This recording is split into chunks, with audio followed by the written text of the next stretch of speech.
Assalamualaikum warahmatullahi wabarakatuh. Salam. Waalaikumsalam. Selamat sore.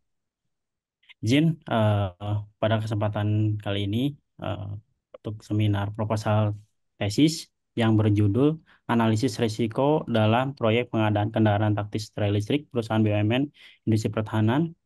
Atas nama saya sendiri, saya Pudin Sidik, NRP 603-222-1148. Sebelumnya, saya ucapkan terima kasih terlebih dahulu kepada dosen penguji satu, Ibu Dr. Insinyur Endah Agreni, MT, dan penguji 2, Bapak Profesor Dr. Insinyur Muhammad Sueb, MSc, Eng.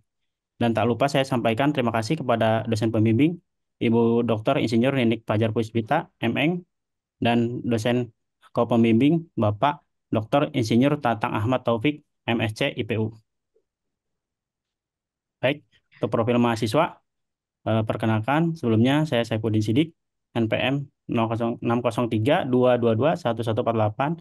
Saat ini domisili di Bandung dan lahir di Bandung. Bekerja saat ini di PT Line Industri Persero sebagai Project Manager. Adapun untuk latar belakang pendidikan, untuk profesi insinyur di Universitas Islam Bandung, lalu S1-nya di SIMIK Amik Bandung, jurusan Teknik Informatika. Adapun sertifikasi yang sudah saya jalani, Ikatan Ahli Manajemen Proyek, lalu Insinyur Profesional Madya, dan Ahli K3 Umum dari BNSP. Baik, langsung lanjut ke agenda presentasi. Yang pertama pendahuluan, lalu tinjauan pustaka, dan terakhir metode penelitian. Untuk pendahuluan sendiri, latar belakangnya dasar pengadaan ini mengacu kepada Peraturan Presiden tentang kendaraan bermotor listrik, lalu Instruksi Presiden tentang penggunaan kendaraan bermotor listrik, dan ini dari kontrak dari Kementerian Pertahanan RI. Yang mana proyek pengadaan kendaraan trail listrik merupakan salah satu alat pendukung alat utama alutsista Republik Indonesia dari Kementerian Pertahanan Republik Indonesia.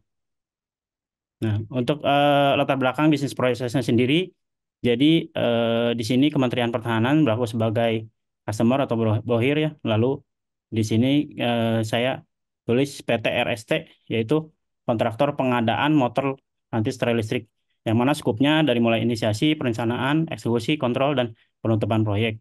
Tapi kita di sini fokus di eksekusi proyek. Jadi RSC ini berperan sebagai kontraktor dari proyek pengadaan kendaraan listrik ya, yang diperuntukkan untuk TNI Angkatan Darat. Nah, untuk kurva S projectnya sendiri kurang lebih seperti ini. Ini pembagian berdasarkan bobot bobot dari nilai, yang mana skupnya dari mulai engineering, pengadaan, produksi, uji fungsi, sampai pengiriman dan pelatihan, juga pemeriksaan dan penerimaan.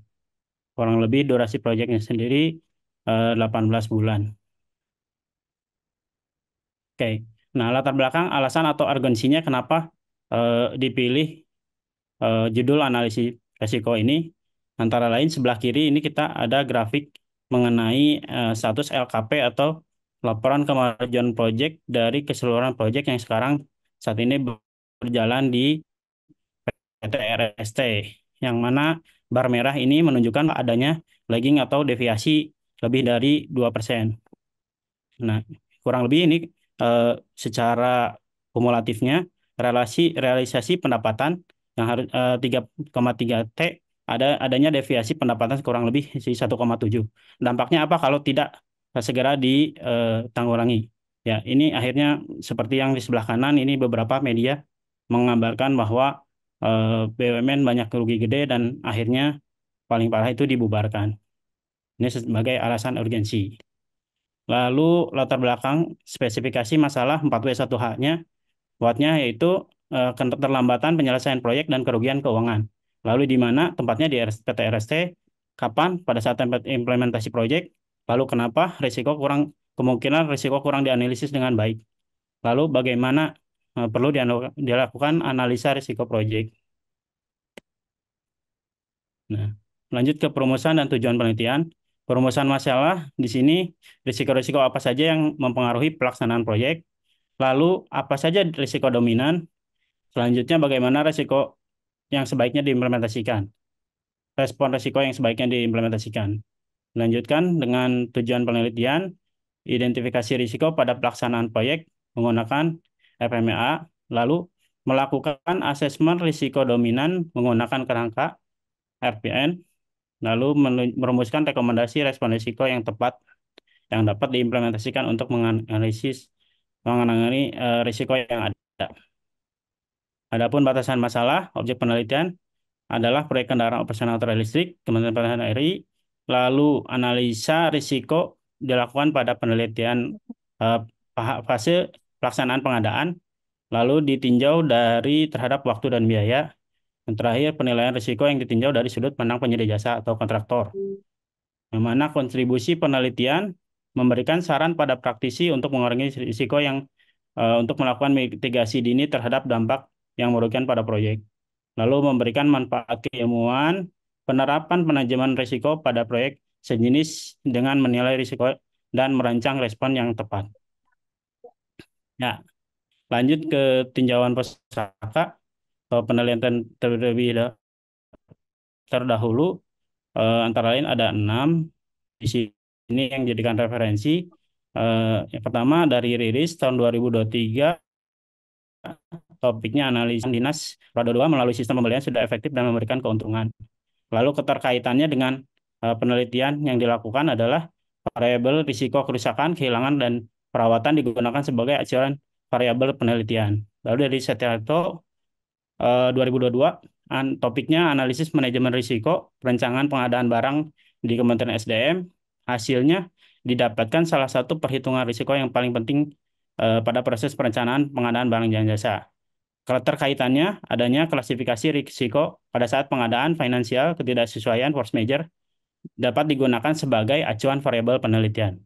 Lalu dari Suwito, analisis risiko pengadaan bahan baku. Studi kasus PR Janur Kuning hasilnya terdapat 13 potensi risiko. Nah, dari keterkaitan ini dengan penelitian yang dilakukan adalah potensi risiko ini dapat digunakan sebagai acuan penelitian. Lanjut dari ISAN 2022, topik analisis risiko kecelakaan kerja menggunakan FMEA. Hasilnya menunjukkan bahwa variabel dengan nilai RPN tertinggi yaitu risiko pekerja terjatuh dari ketinggian. Nah, keterkaitannya variabel risiko kecelakaan kerja digunakan sebagai acuan variabel penelitian. Dari Cahyana, strategi for accelerating the Ministry of Defense Technology in Procurement. Hasil penelitiannya mempercepat akuisisi pertahanan melibatkan reformasi sistem prosedur dalam pelaksana tunggal di bawah Kementerian Pertahanan. Nah, keterkaitannya variabel risiko government, teknologi, finansial, politik digunakan sebagai acuan variabel penelitian. Terakhir, dari Lokobal 2014 kan berbagai aspek risiko, termasuk sumber daya alam, sumber daya manusia, sosial budaya, material, HSC ya.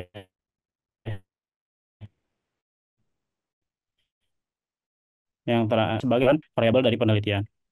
Tinjauan pusaka dasar teori proyek, yang mana proyek adalah kegiatan sementara dengan durasi terbatas, sumber daya terencana, dan bertujuan menghasilkan produk sesuai mutu yang telah direncanakan.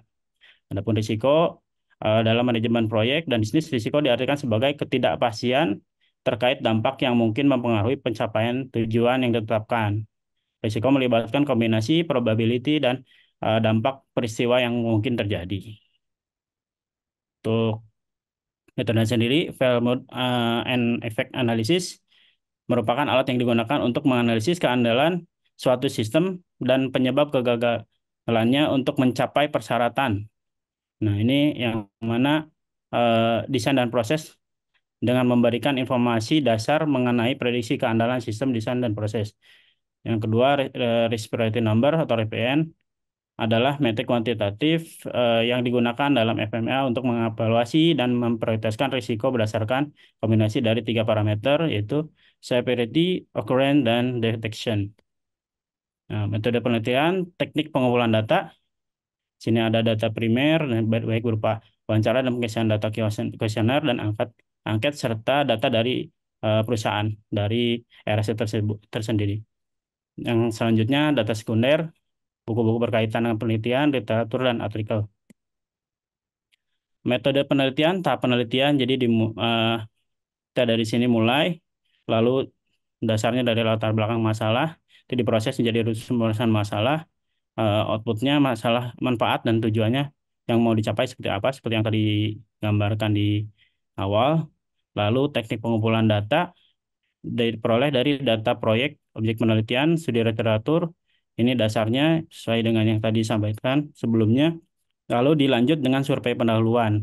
Nah, di survei pendahuluan ini digunakan teknik wawancara, yang mana fungsinya sebagai identifikasi dan klasifikasi risiko dan literatur sebagai variabel awal. Jadi, dari hasil studi literatur dilanjut ke wawancara, yang mana kumpulan dari kolek data-data tersebut dijadikan sebagai dasar wawancara. Dan di sini juga kita selain fungsinya sebagai pengecekan relevansi antara data yang telah dikumpulkan dengan kondisi proyek ini saat ini.